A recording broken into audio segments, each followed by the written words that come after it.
I also realized that I just really wear a lot of weight on this channel. I don't know. I think that over the years I've just bought a lot of weight stuff. Also, my shirt says that make your heart the best part about yourself. And don't we all just want to be like that? Like, I love this shirt because of that. What's up, guys? Welcome to my channel. My name is Angoya and I make personal finance videos. But today the video is going to be a little different because I wanted to talk about how catching COVID at the beginning of 2022 really helped me change my perspective on life. Like always, if you have not subscribed yet, please hit the subscribe button. I looked at the analytics and about 50% of you are not subscribed. So I know you're watching, but you have not hit that subscribe button. Please hit the subscribe button. It's free and it helps this channel grow, and it also helps to get this video to a lot of people who might actually need it. So like every other year, I went out on New Year's evening to, just check out the town and just be out and not sit at the house for New Year's.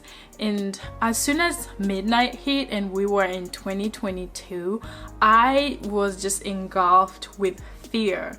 And it was a fear that I had built up from, I think mid 2020 and 2021. I was just like scared of the year 2022 because I felt like a lot was going to change in terms of my career and my life generally. And so 2022 hit.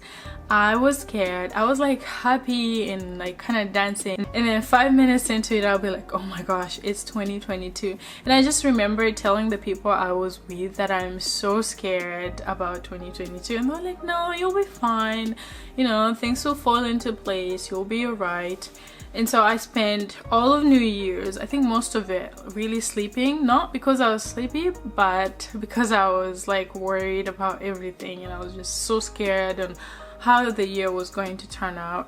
Then the next day I started feeling a little cold and chilly and just all these cold symptoms, but I had felt like that on the 30th and the 31st, so I was just like, yeah, it's just like my allergies.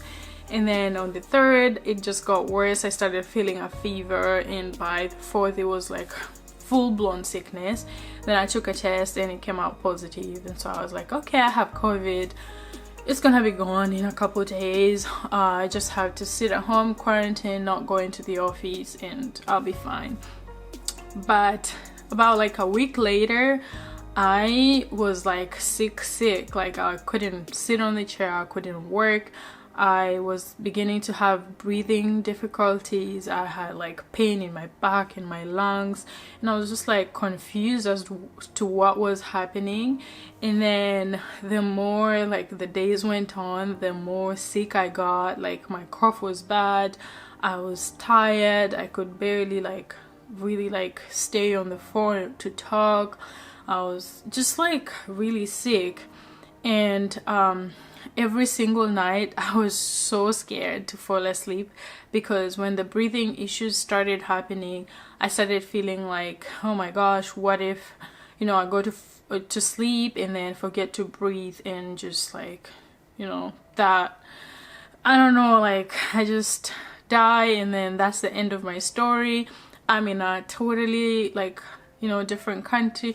How is my body gonna get to Kenya? Like, those were the thoughts I was having. Like, I was like engulfed with so much fear at night. I would try to stay awake and tell myself that it's better to like stay awake so that if anything happens, like I know it's happening. But I don't know why I was thinking like that. It's just kind of making me sad to think that way, to remember how it felt in the moment. And so every night I just kind of try to stay up as much as I can, try to watch TV, which was just not possible. And then I would fall asleep and wake up in the morning and just feel like really bad the next day. And so there was this day that I was just laying in bed. I was in bed all day, had not gotten up. I was so tired, like I was so thirsty as well. And there was like a water bottle by my nightstand. And I was just like, there is no way I have any energy to lift my hand and grab the water bottle. Like he was basically like doing this. Like I couldn't. I was just like, there's no way. Like I just couldn't even process like doing that. And in that moment, I just felt jealous of anybody who could move. Like there were moments I couldn't walk to my kitchen. Like taking 10 steps to my kitchen was so much for my lungs, I guess. I couldn't do that. And I started like thinking about all the times at the gym my trainer says that we get to live an active lifestyle. We get to do the things that he pushes us to do at the gym because we can.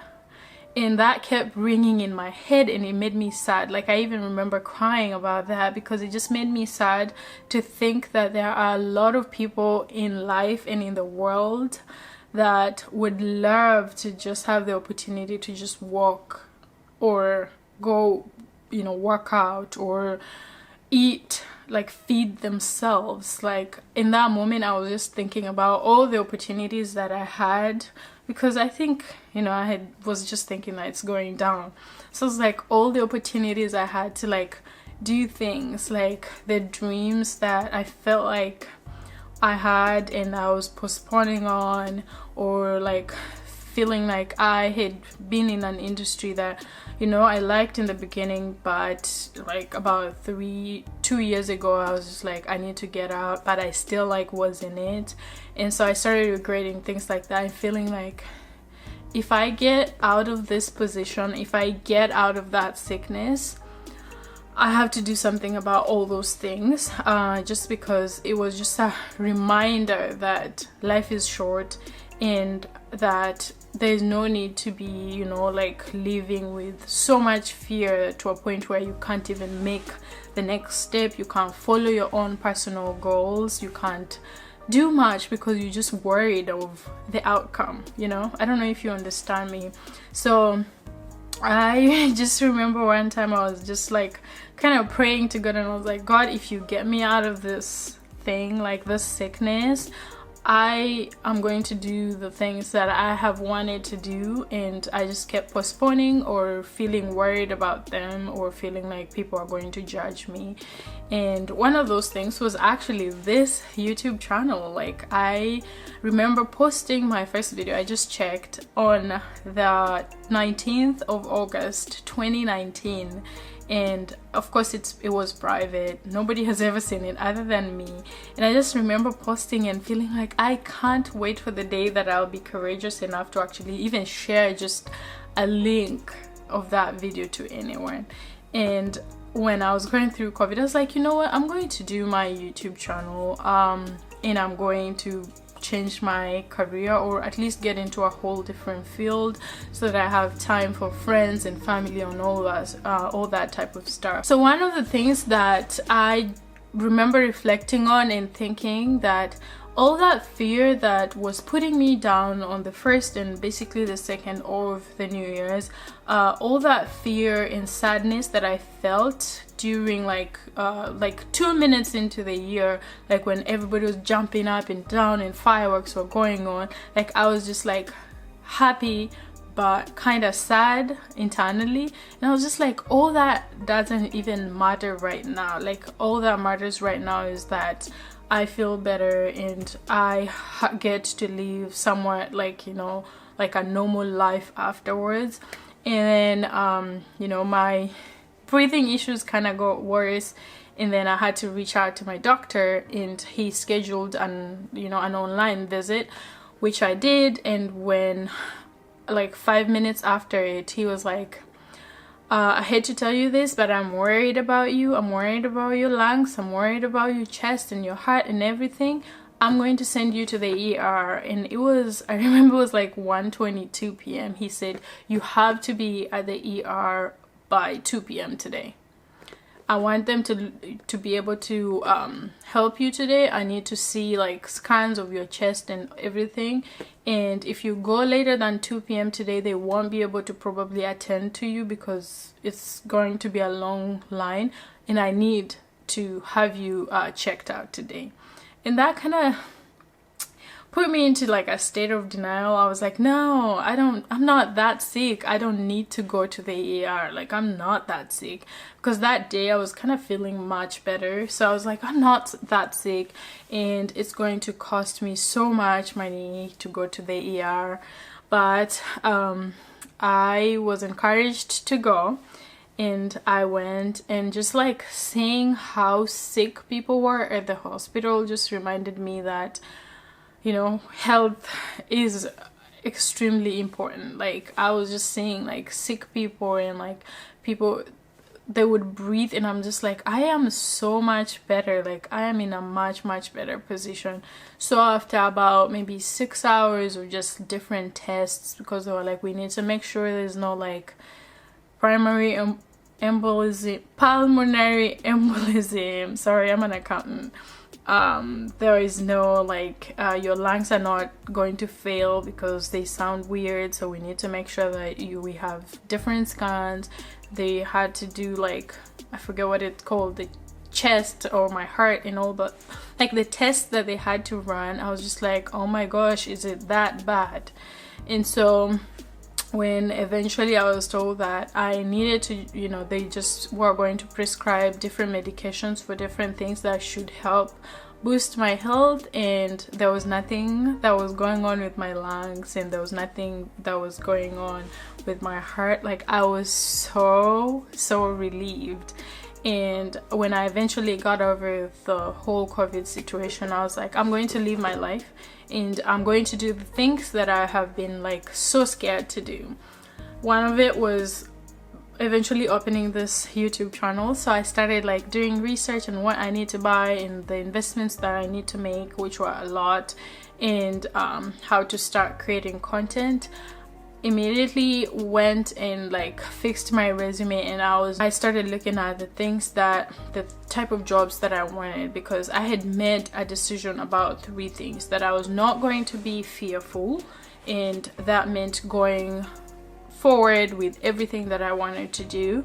And so like doing this YouTube channel, looking for a different job was one of those things that I was like so scared to do. I'm just like, I don't want to make the jump yet, but I went ahead and did that. The other thing that I wanted to work on was to really like invest in myself and make myself better, and that's when I actually bought this book, Atomic Habits. And there's a lot of wonderful lessons in here. I know everybody is reading this book in 2021, but it's a great book on like habits and how to create them, and how to literally like work towards making yourself 1% better each day. I have not done reading it, but so far it's just been like very eye-opening on like why we should create all these different habits and things like that. And so this is one of the ways that I decided to invest in myself and develop and be 1% better. Is it like even towards like my personal relationships, my personal goals, and my career goals. So that's one of the things that I did. And the other one was to really try and live for something better or bigger than myself, and that is like getting involved in things like charity, or really like taking advantage of the financial position I'm in to help somebody else. And that's something that I'm working on and trying to figure out the best way to do that, because I want to really invest in something that will be more long-term and will help a lot more people than, you know, one person, or like a situation where I'm just like, oh, I'll give this much money and forget about it, because I want to be involved, I want to be active, and I want to feel like I'm living for something much bigger than myself. So in conclusion, I feel like COVID was rough. It was definitely not what I expected it would be, just because I felt like everybody who's young and active and, you know, like that tries to live a healthy life, like all we were hearing is that, yeah, you'll be fine, it's gonna be either a cold or you're just gonna feel like it's a cold or something. But for me, that wasn't my experience. I felt like my experience was just like crazy for a couple weeks, and then I felt way better. And I think that, in as much as it was bad, right now when I look at it, I'm like kind of grateful that it happened that way, because I think within 3 months of that, I have achieved way more things because I don't have that fear than I achieved in about 5 years. Like, just think about that. Like, just think about the impact that fear and worry can have on your life. It can literally weigh you down every single day. The moment you lose that fear, you're just like, yeah, I can do that, I can do that, I can do that. And if that doesn't work out, I'm totally okay with it. I will find another option. So I literally set deadlines for things that I wanted to do. I held myself accountable for things that I wanted to do. One of them was crazy because I was like, if I don't have a job by this date, I am quitting my job, and once I'm done with that, I'll find something else, because if I continue sitting here, I'm not going to change. I'm not going to move from this industry. So I'm going to quit regardless and then figure it out. That was one of the radical decisions that I made. But I feel like when you make such decisions, when you hold yourself accountable, when you pray about things like that, I think God and the universe just really like work together to make that possible for you. And I don't doubt that one bit. So it's been great, feeling like I'm not fearful, feeling like I'm not worried about, you know, a lot of things. I still like have to take steps back and be like, okay, does this make sense? But I definitely don't want to go back to a position where I feel like I am really just being held back by fear. So yeah, if you felt like this in the past, or you feel like you're in that situation right now, please feel free to share how you're feeling. Or if you've been there and something happened, or you just maybe figured it out, please share those tips in the comments. Let me know if there's anything holding you back, and, you know, if I can be helpful, or if anyone, you know, in the comments can help you. Thank you for watching this video, and see you in the next one. Bye.